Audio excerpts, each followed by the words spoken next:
আসসালামু আলাইকুম পৃথিবী টিভিতে স্বাগতম। ইতিহাসের পাতা থেকে আজ আমরা এমন একজন শাসকের গল্প তুলে ধরব, যিনি দাসত্বের শৃঙ্খল ভেঙে এক বিশাল সাম্রাজ্যের ভিত্তি স্থাপন করেছিলেন। তিনি ছিলেন বিশ্ববিজয়ী সুলতান মাহমুদের পিতা এবং গজনবী সাম্রাজ্যের প্রকৃত প্রতিষ্ঠাতা আমির সবুক্তগিন। চলুন তার জন্ম থেকে মৃত্যু পর্যন্ত ১০০টি গুরুত্বপূর্ণ ঘটনার মাধ্যমে তার জীবনকে জেনে নিই।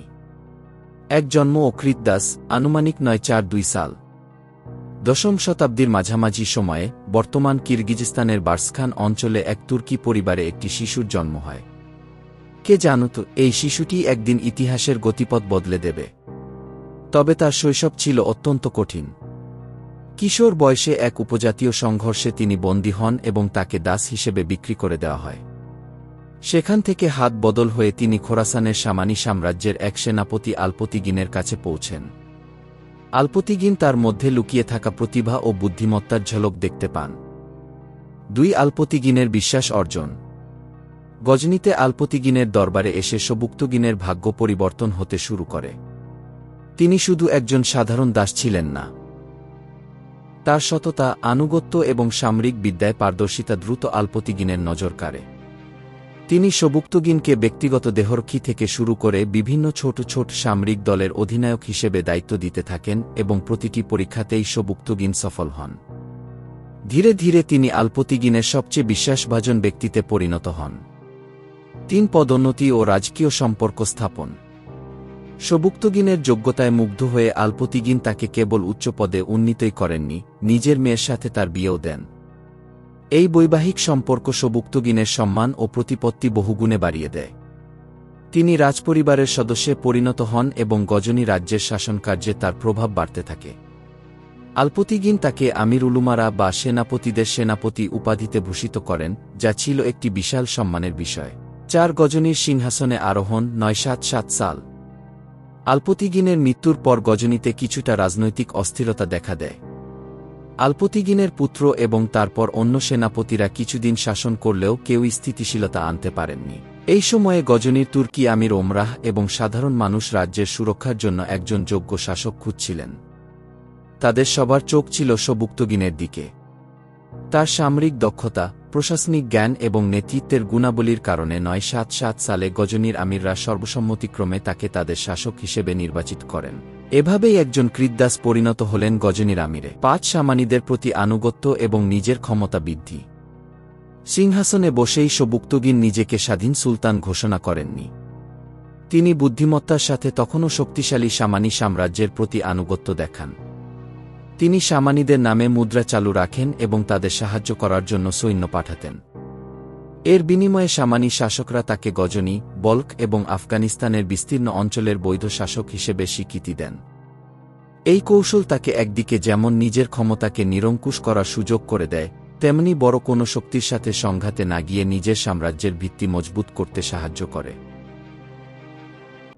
হিন্দু শাহী রাজা জয়পালের সাথে প্রথম সংঘাত।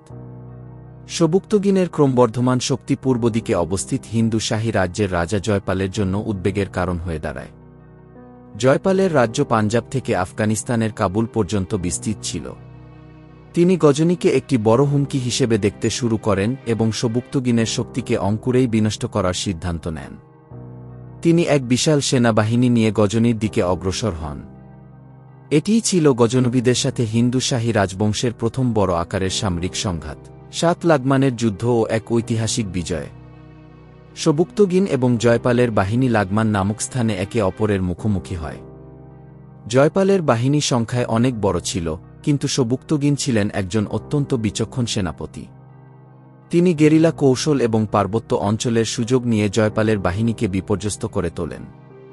কথিত আছে, যুদ্ধের এক পর্যায়ে প্রচণ্ড তুষারঝড় শুরু হয়, যা জয়পালের বাহিনীর জন্য ধ্বংসাত্মক প্রমাণিত হয়।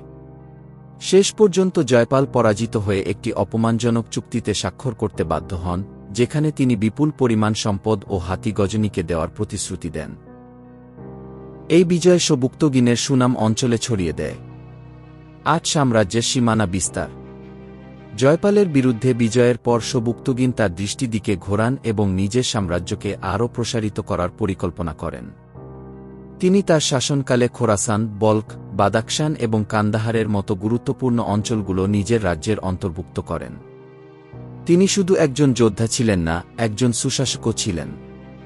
তিনি তার বিজিত অঞ্চলে ন্যায়বিচার প্রতিষ্ঠা করেন এবং একটি শক্তিশালী প্রশাসনিক কাঠামো তৈরি করেন, যা পরবর্তীতে তার পুত্র সুলতান মাহমুদের জন্য একটি শক্তিশালী ভিত্তি হিসেবে কাজ করেছিল। 9 উত্তরাধিকার নিয়ে ভাবনা ও পারিবারিক জটিলতা। সবুক্তগিনের পুত্র সন্তান ছিল, যাদের মধ্যে মাহমুদ এবং ইসমাইল ছিলেন অন্যতম। মাহমুদ ছিলেন অসাধারণ যোদ্ধা এবং কিন্তু কোনো এক অজানা কারণে সবুক্তগিন তার ছোট পুত্র ইসমাইলকে তার উত্তরাধিকারী হিসেবে মনোনীত করেন। ঐতিহাসিকদের মতে এর কারণ হতে পারে ইসমাইলের মা আলপতিগিনের সরাসরি বংশধর ছিলেন, যা সিংহাসনের দাবিতে তাকে এগিয়ে রেখেছিল। এই সিদ্ধান্তটি পরবর্তীতে 2 ভাইয়ের মধ্যে একটি গৃহযুদ্ধের কারণ হয়ে দাঁড়ায়। 1-0 শেষ নিঃশ্বাস ত্যাগ। 997 সাল। 997 সালে বলক থেকে গজনীতে ফেরার পথে সবুক্তগিন গুরুতর অসুস্থ হয়ে পড়েন। দীর্ঘ 2-0 বছর সফলভাবে শাসনকার্য পরিচালনার পর 5-4 বা 5-5 বছর বয়সে তিনি তিরমিজের কাছে মৃত্যুবরণ করেন। তাকে গজনীতে সমাধিস্থ করা হয়। তিনি হয়তো তার পুত্র সুলতান মাহমুদের মতো বিশ্বজোড়া খ্যাতি পাননি, কিন্তু তিনিই ছিলেন সেই মজবুত স্তম্ভ, যার উপর ভিত্তি করে সুলতান মাহমুদ এক বিশাল ও শক্তিশালী গজনভি সাম্রাজ্য গড়ে তুলেছিলেন। তার জীবন কাহিনী আমাদের শেখায় যে প্রতিভা, যোগ্যতা এবং কঠোর পরিশ্রমের মাধ্যমে একজন মানুষ দাসত্বের নিম্নস্তর থেকেও একটি সাম্রাজ্যের প্রতিষ্ঠাতা হতে পারে। এই ছিল সুলতান মাহমুদ গজনীর পিতা আমির সবুক্তগিনের সংক্ষিপ্ত ইতিহাস। আপনাদের কি জানা ছিল আমির সবুক্তগিনের নাম ও ইতিহাস? আমরা অনেকেই তার নামটাও জানি না, ইতিহাস তো দূরের কথা। আমির সবুক্তগিনের জন্ম থেকে বাজারে বিক্রি হওয়া পর্যন্ত ইতিহাস যদি বিস্তারিত বলতে যাই তাহলে আপনাদের চোখে পানি চলে আসবে। বিস্তারিত জানতে হলে কমেন্টে লিখুন। আমাদের চ্যানেল পৃথিবী টিভি সাবস্ক্রাইব করে রাখুন। ইসলামী ইতিহাস জানতে লাইক এবং শেয়ার করে অন্যদের জানার সুযোগ করে দিন। ধন্যবাদ। আসসালামু আলাইকুম। ব্রাদার অ্যান্ড সিস্টার, চ্যানেলকে সাবস্ক্রাইব না করিলে ভিডিও বানানোর উৎসাহ জাগে কিভাবে?